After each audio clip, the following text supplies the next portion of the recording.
మహబూబాబాద్ జిల్లా కేంద్రంలో nursing college విద్యార్థినులు అస్వస్థకు గురయ్యారు. కడుపు నొప్పితో 9 మంది నర్సింగ్ కళాశాల విద్యార్థినులు అస్వస్థకు గురైన విద్యార్థినులను కళాశాల సిబ్బంది హుటాహుటిన జిల్లా ఆసుపత్రికి తరలించి చికిత్స అందించారు. నిన్న రాత్రి సమయంలో ఆహారం తిన్న తర్వాత విద్యార్థినులకు ఒక్కసారిగా కడుపులో నొప్పి రావడంతో సిబ్బంది వెంటనే స్పందించి ఆసుపత్రికి తరలించారు. చికిత్స అందించిన వైద్యులు ప్రస్తుతం వారి ఆరోగ్యం నిలకడగా ఉందని తెలిపారు.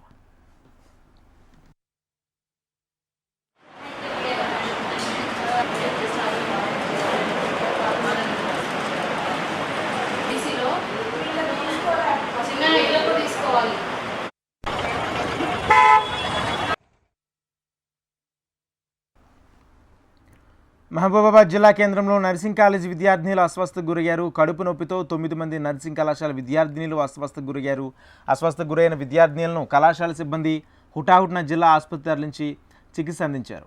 నిన్న రాత్రి సమయంలో ఆహారం తిన్న తర్వాత విద్యార్థినులకు ఒక్కసారిగా కడుపులో నొప్పి రావడంతో సిబ్బంది వెంటనే స్పందించి ఆసుపత్రికి తరలించారు. చికిత్స అందించిన వైద్యులు ప్రస్తుతం వారి ఆరోగ్యం నిలకడగా ఉందని తెలిపారు.